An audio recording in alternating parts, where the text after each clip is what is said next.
Ladies and gentlemen, good day and welcome to Q4 and FY22 earnings conference call of Nitiraj Engineers Limited. This conference call may contain forward-looking statements about the company which are based on the beliefs, opinions and expectations of the company as on date of this call. These statements are not the guarantees of future performance and involve risks and uncertainties that are difficult to predict.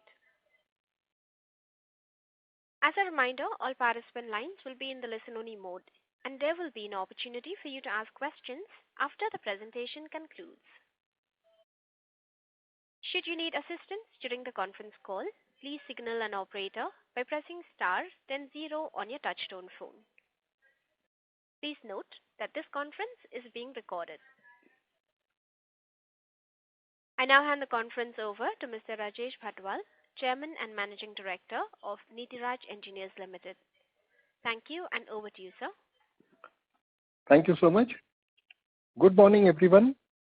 Welcome to Nitiraj Engineers Limited's earnings conference call for the fourth quarter and full year ended 31st March 2022. I would like to begin by expressing my gratitude to you all for taking the time to join us. On the call with me today are Mr. Kailash Agrawal, our Chief Financial Officer, Mr. Ashish Sharma, Senior Manager Finance, my daughter Prachi Bhatwal, who has joined us in the business a few days back and closely working with R&D as well as developing the home automation products, Mr. Ajay Bhatwal, Vice President Marketing. To begin with, we have come a long way since inception and crossed several milestones over the recent past. Today, we are among the leading manufacturers of electronic ring scales and systems with over 30 years of experience in the industry. Based in Dhule, Maharashtra, Nitiraj Engineers began its journey in the year 1989 and has emerged as a dominant player in India with strong and wide geographical presence. Owing to our focused efforts, the company enjoys a premium market position in this segment. In line with our strategy, we continue to expand our footprint with focus on market penetration and sustained investments in research and development to support progress. We continually strive to identify new avenues of growth and effective utilization of existing resources. Being a technology-driven company, product innovation is the key to reaching our desired vision. We have a strong and efficient in-house R&D team who continuously focus on knowledge and skill upgradation. Along with this, as our strength, I would like to add that the manufacturing facility has technologically advanced machineries, and most importantly, I would like to add that we are a zero-debt company. Our new state-of-the-art manufacturing facility is located at Dhule, Maharashtra, spread over across 8 acres in MIDC.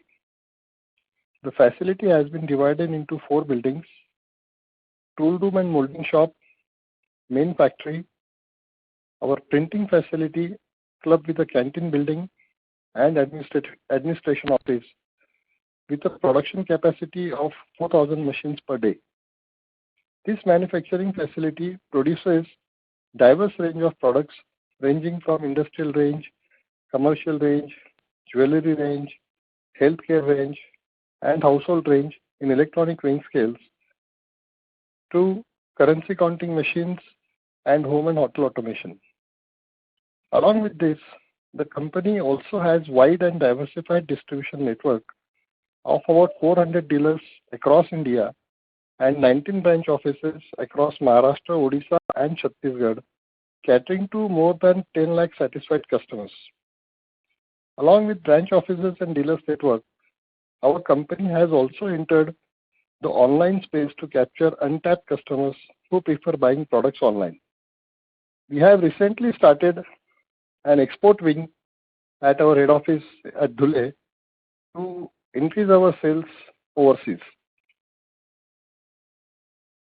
Coming to our standalone financial performance. Q4 financial year 22. In Q4 financial year 22, our company achieved revenue of 13.59 crore reducing 10.55% year-on-year. This is mainly due to decline in government orders during this period.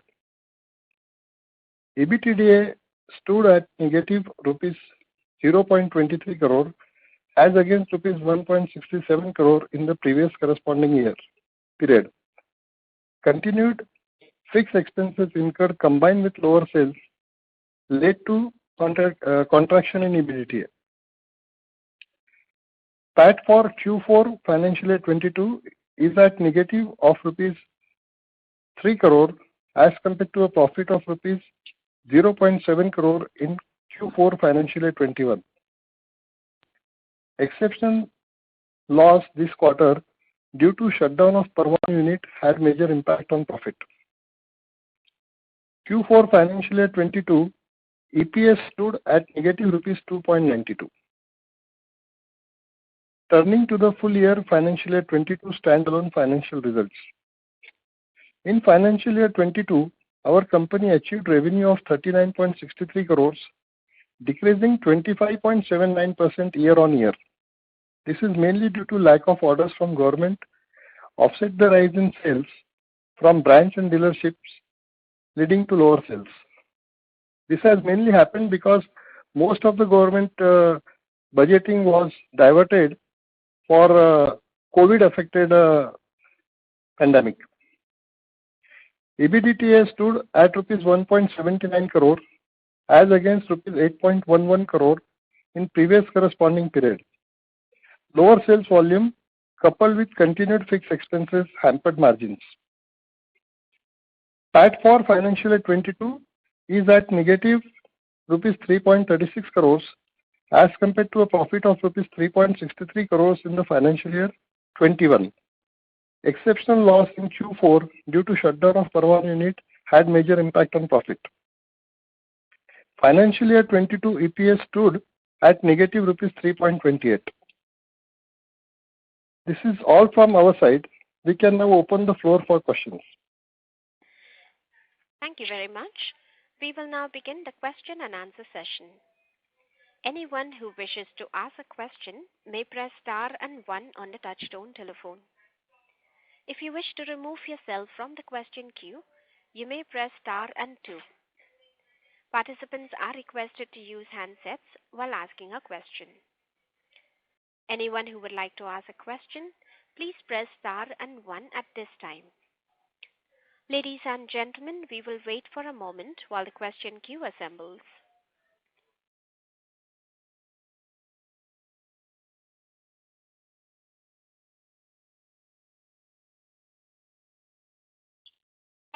Anyone who would like to ask a question, you may press star and 1.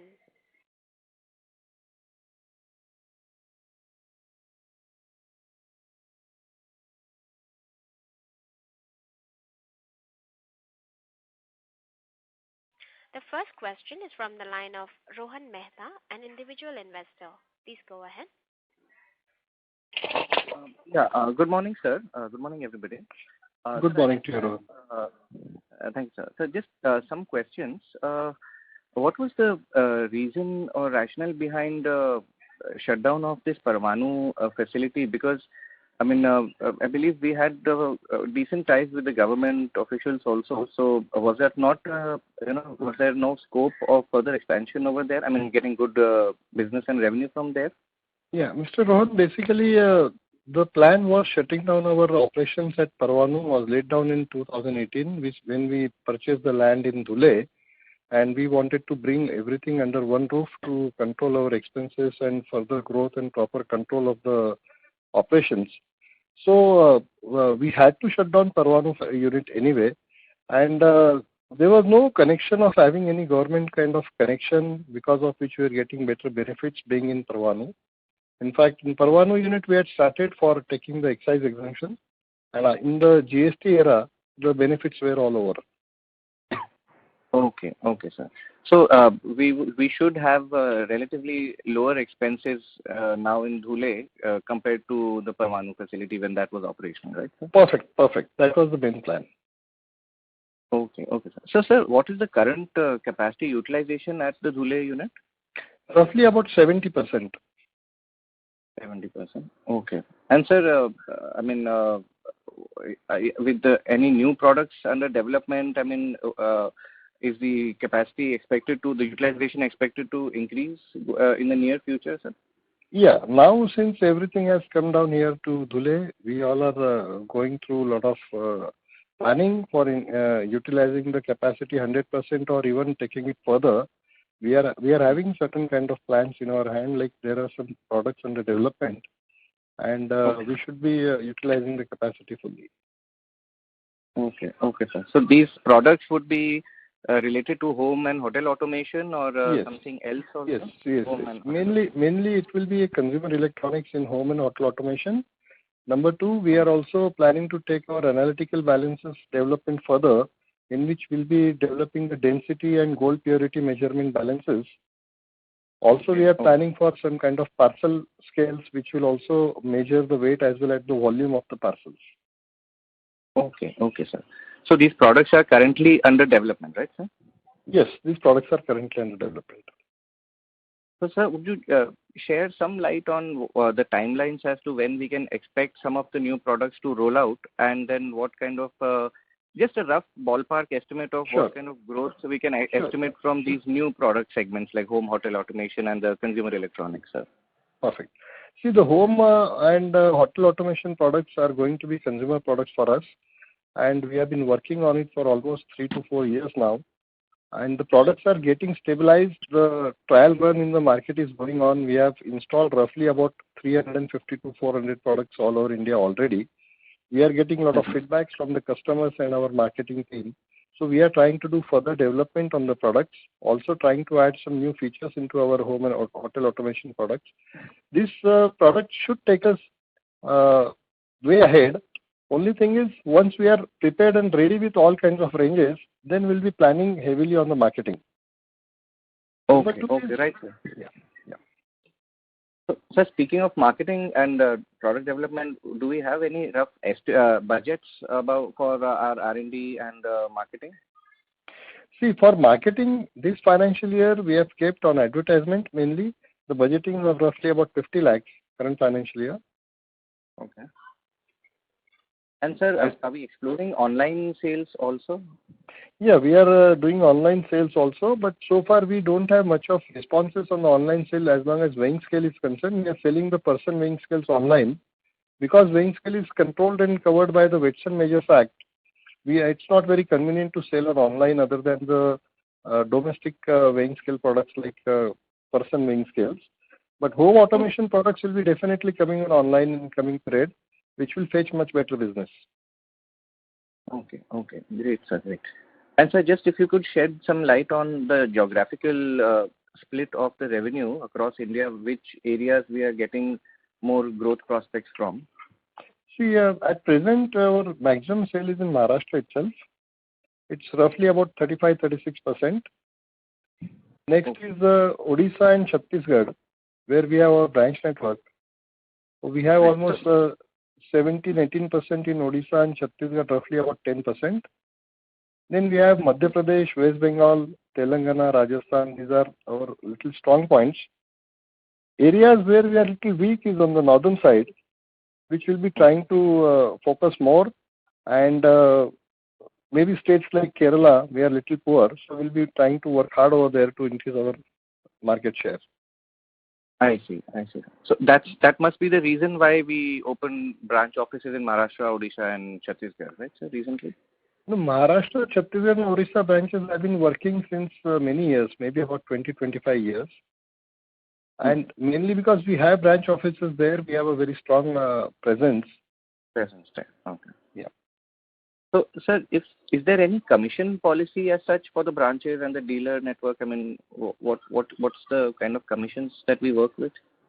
See, when it comes to branch network, the team is employed by us, the complete team. We have a hierarchy like the front-ender sales executives, then the branch managers, regional managers, zonal managers. And all these people have been given their monthly targets. There are different incentive schemes that we offer to them, and based on which it works. We are selling to the customer directly through our branch offices. We are not selling it through the dealers. Network. Okay. Okay. Understood, sir. Just one last question, sir.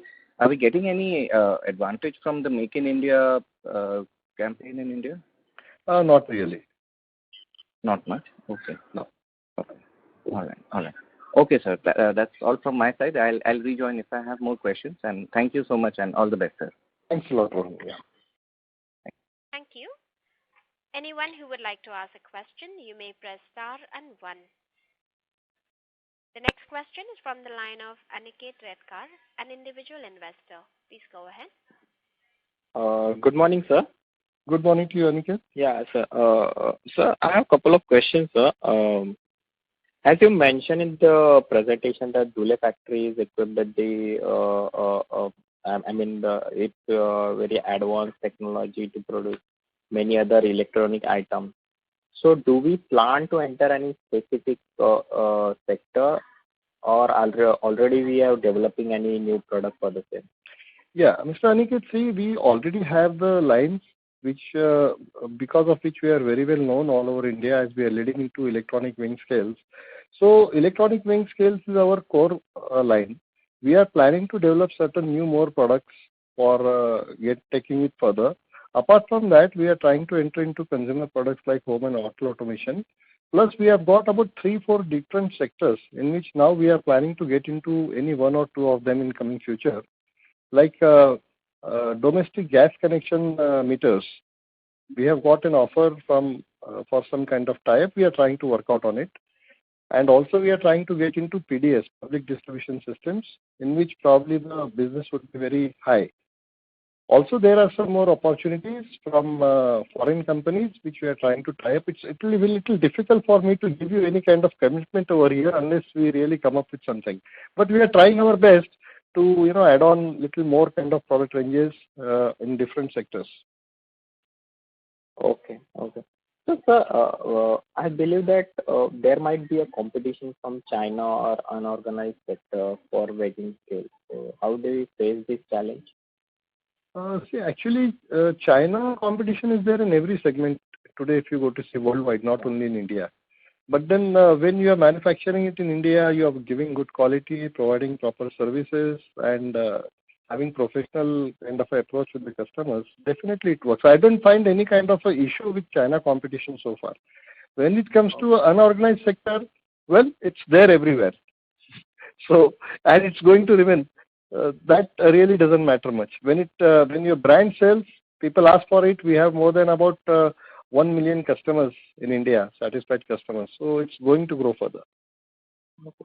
And are we getting any kind of parts from China? I mean, are we sourcing any parts from it? Yes, from China we do source certain kind of semiconductors or load cells or some kind of electronics parts. Because currently the lockdown which is going on over there. So how we see that kind of impact on our company, on our production? Mr. Aniket, last 2 years during COVID time, not only our company but every company faced it in plus and minus kind of ratios or proportion. So it's going to be there. Today there is probably a lockdown in China. Tomorrow, God forsaken, it should not happen in India, but we can never say that. So we cannot be any sure about it right now. Right. And in case if China doesn't supply goods to India, we have our other options open. Okay. It's not that we are totally dependent on them. Yeah. Okay. So, sir, the Hung Sen is associated with our company since how long? Sorry, pardon me? Mr. Hung Sen is associated with our... Okay. Yeah, Mr. Hung Sen is associated with the company right since the inception of the company, way back 1989. And has the company a partner with any foreign company? No, we don't have any foreign company partner. Mr. Hung Sen is a Indian-born Chinese. Okay, so he's an Indian national citizen. It's only that his parents are Chinese, so that's why his name is Hung Sen. Yeah. Okay. He's Indian. Yeah. Okay. And sir, when did we start online sales, and what would be our strategy for the same, and how much revenue we can expect through this online sales? Yeah, we started online sales on Amazon since 2018. And as I answered the previous question from Mr. Rohan, that online sales we are not really focusing much as on now because we have to get into consumer products. In electronic weighing scales, the whole electronic weighing scale thing is controlled by Legal Metrology Department of Government of India. So only the consumer products in electronic weighing like person weighing scales can be sold online. So those we are doing, and we are again developing a lot of new attractive and cheaper person weighing scales. Person weighing scale on which everybody, it's a home-to-home requirement. Everybody wants a person weighing scale for weighing themselves. That line is coming up on a very strong way now, and should be doing good on the online business for that. Oh, oh, oh. So, sir, as you mentioned in the presentation, that revenue declined mainly due to the decline in the government orders during this period. Yes. So, most of our orders, most of our business is basically dependent on the government orders, or what would be the contribution of our business? From government and non-government. Yeah, Mr. Aniket, if you see our business we have basically three avenues: branch network, the dealers network, and the government business. In the financial year 22, our branch and dealer network is continuing to grow further. And as we are adding up the new products, for example, analytical weighing balances and home automation systems, on which we'll be focusing more on marketing. So at the same time, we are trying to further develop some newer models into that. We are very sure that our business other than government should grow rapidly. When it comes to government business, we have been doing consistently over last maybe about 8 to 10 years. Last year itself, the government business was declined mainly because most of the provisions, the budgeting from the government was diverted to COVID kind of products. To fight with COVID. That's the main reason that government did not allow much of budgeting for other products. That's why it was a decline last year. This year also we are expecting very good business from government too. Okay. Yeah. But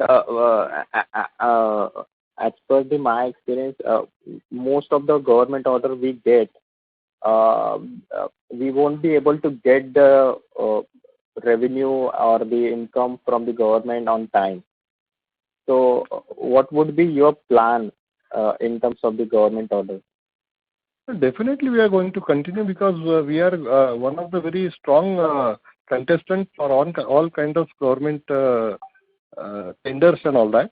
The payment cycle is okay. It takes sometimes 3 to 4 months for payment to get realized, but then we are comfortable as we are a debt-free company. We have got sufficient working capital with us to sustain that much. Okay. So, what does our product portfolio look like, and which are the top 3 contributing products in terms of the revenue? See, we are doing best in commercial weighing scales, which contributes roughly about 75%. Then health range weighing scale is also doing good in last year, if you see, but in coming period it's going to grow further. We are expecting contribution of health range weighing scale to improve further. Currency counting machines also we are doing good. These are the 3 ranges where we are doing good. Okay. So can I get the contribution for each segment in terms of revenue? Okay. Commercial weighing scale is roughly about 75%. Health range is about 10%. Currency counting is about 5.5%. Jewelry weighing scale is about 4%. Stadiometer and infantometer put together is about 3.25%. Okay. The EMFR balances, electromagnetic force restoration balances, which we are going to emphasize more on marketing, and that's going to be an upcoming line for us. Last year it contributed about 1.5%. We have been working on these projects for almost 6 years, invested a lot of money on development, but now we are sure that this particular electromagnetic balances will contribute better and will add into our profits. Security and access control, which I have been talking about, home automation products, which is contributed hardly about 0.3, 0.4%. And this is where we feel that we'll be growing faster. Okay. That is what is the distribution of different ranges what we have. So, sir, what is the main reason leading to decline in the EBITDA this time? Mainly because the top line got declined, number one. Oh. Number two, the expenses, there are certain fixed expenses which could not go low even if the top line, the sales were down. And most importantly, the shifting from Himachal Pradesh, Parvanu to Dhule, that shifting cost was also added grossly.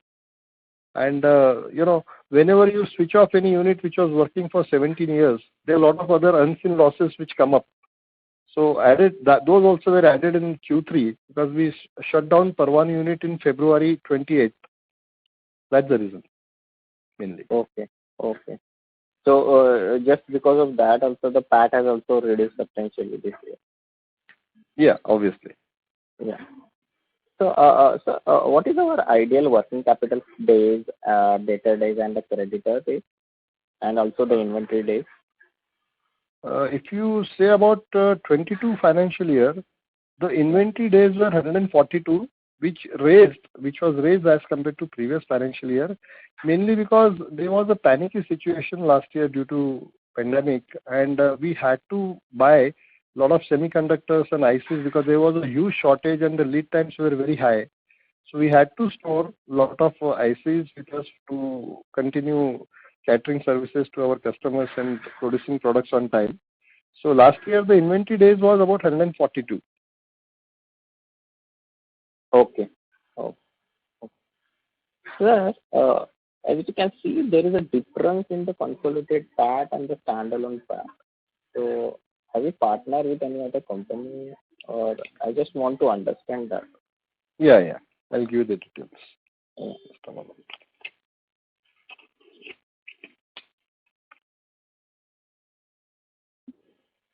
Standalone PAT consists of profit and loss of Nitiraj Engineers only, and consolidated PAT consists of PAT of Nitiraj plus PAT of our associate company, Hyperdrive Information Technology Private Limited, which is engaged in software development, having office at Bangalore and USA. Okay.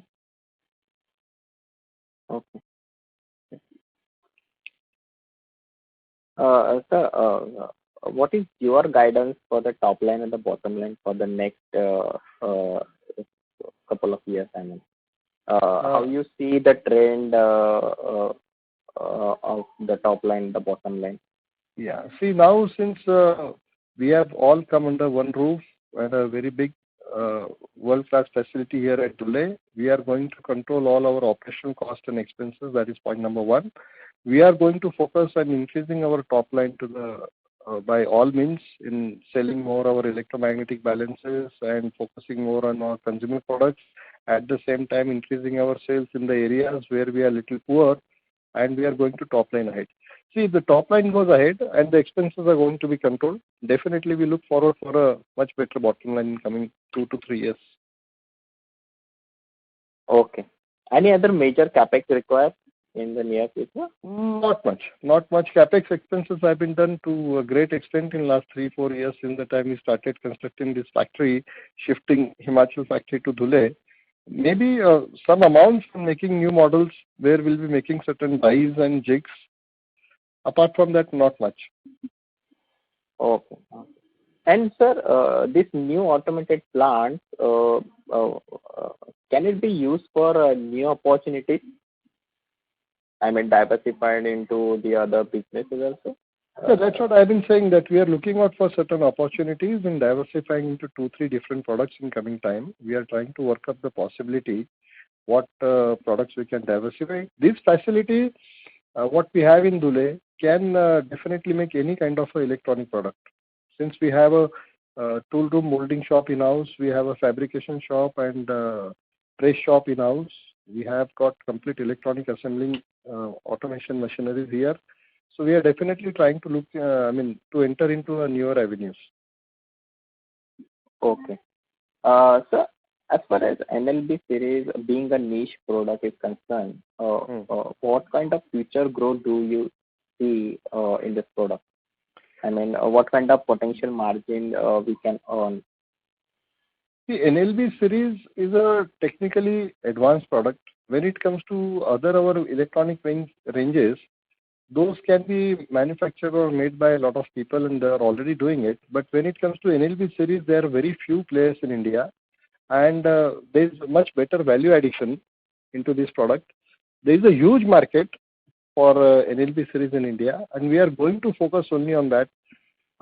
I cannot tell you probably the figures, but then we are expecting much higher sales in 3 years. I mean, every year it should be growing and we should be doing much better on that. Okay. Okay. And last two questions. What is the contribution to the total revenue from export? Last year, the exports were, exports anyway, we are not really focusing earlier. So export sales was, last year the export sales was roughly about 34 lakhs, 31,000. But now we have started a new wing for exports at our head office. We have appointed special people who are good at exports and experienced people. And we have started a lot of work on exports. And we look forward for much growth in exports business in coming times. Okay. Okay. And sir, last question. As we know, we had faced the power outage in some parts of the cities. And the coal shortage is also there. Now they are importing the coal. So how you see the power backup plan for our plan in future? Yeah. See, basically, Mr. Aniket, we don't require, first thing is a very huge kind of power because it's electronic manufacturing unit. And it's based in MIDC, where all the industrial associations are very much after the MSCV people for providing us good supply. So far we are not facing any problem. But if tomorrow, if there is total darkout or there is a power shortage all over the country, I won't be able to predict. But then we already have 3 gensets of about 100 kW, and the complete factory runs on the genset in case of any power failure is there. Okay. Okay. Okay, sir. Thank you so much, sir. Thank you, Aniket. Yeah. Yeah. Thank you. Anyone who would like to ask a question, you may press star and 1. The next question is from the line of Rohan Mehta, an individual investor. Please go ahead. Hi. Thank you, sir, for taking my question again. Just a couple of follow-up questions I had.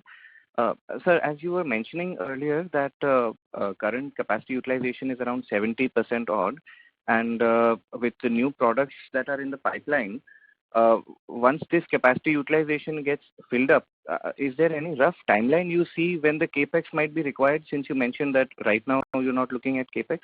So any timeline on when the new products will come to market, and if and when more capex would be required? Mr. Rohan, actually in our industry, even if suppose we go probably about 200 or 250% of the present production, we may not be requiring very big capex. Only thing is, as and when we develop new products, we have to develop more dies and jigs which I mentioned. Apart from that, machinery may not be required. We may require a little more manpower and system works. If you say capacity utilization, it all depends upon what new products we are developing, but we don't require much of capex investment any further. Okay, I see. Understood, sir. And sir, maybe some new products we can see coming to the market in this financial year? Yes, surely. This financial year has just begun. It's only 1.5 months over. So we have a lot of time in hands and we are developing a lot of things. Okay, sir.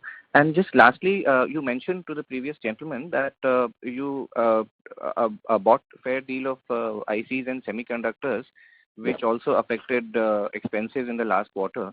So, sir, with the semiconductor shortage and crisis going on worldwide, is it affecting us right now? Is it likely to affect in the future, or are we hedged for that? What I told Aniket about the inventory days, not that it has really added into expenses, the stocks are there with us. See, this is the time when the whole world is going through. If you see automobile industry, they are also affected badly because of the semiconductor crisis, which has been spoken so much about. So, what we have been doing is we have been developing a lot of newer circuits for looking at the availability and the lead times of the semiconductors which we receive from Europe, China, or even Japan kind of countries. So we have been doing that. That's our continuous work. In case if suppose some of the ICs are not available, then we switch over the circuit, design the new circuit, and then again go on. And of course, we have to fight the situation out when it comes to this particular crisis. But we are equipped with it. I don't think that there will be any problem that will be coming to standstill or something like that. Okay. Understood, sir. So, sir, just lastly, what in your opinion would be the ideal working capital cycle for us? You mean to say, okay, that should not be, it should be roughly about 125 days to 150 days. Okay. Oh, this would be good for good cash flow and for a comfortable working capital. Yes. No, it again depends. Yeah, it again depends. If we are having government business, then the recovery is little delayed. But when it comes to when it comes to our dealers and bank network, there is hardly any outstanding for any period. It's almost online. Right. So depends. So you mentioned also that sir. You mentioned also that you are trying to increase non-government related projects also, sir. So correct. Yes. Right. We are doing that. All right. That answers all my questions. Thank you so much, sir, and all the best to the whole team. Thank you, sir. Thanks a lot, Ron. Thank you. Ladies and gentlemen, that was the last question for today. I now hand the conference over to Mr. Rajesh Bhatwal for closing comments. I would like to take this opportunity to thank each member of Nitiraj Engineers family. I would also like to thank our clients, creditors, banks, financial institutions, and other stakeholders. For any further queries or information, please get in touch with our investor relation team. Thank you so much. Thank you. On behalf of Nitiraj Engineers Limited, that concludes this conference. Thank you for joining us, and you may now disconnect your lines.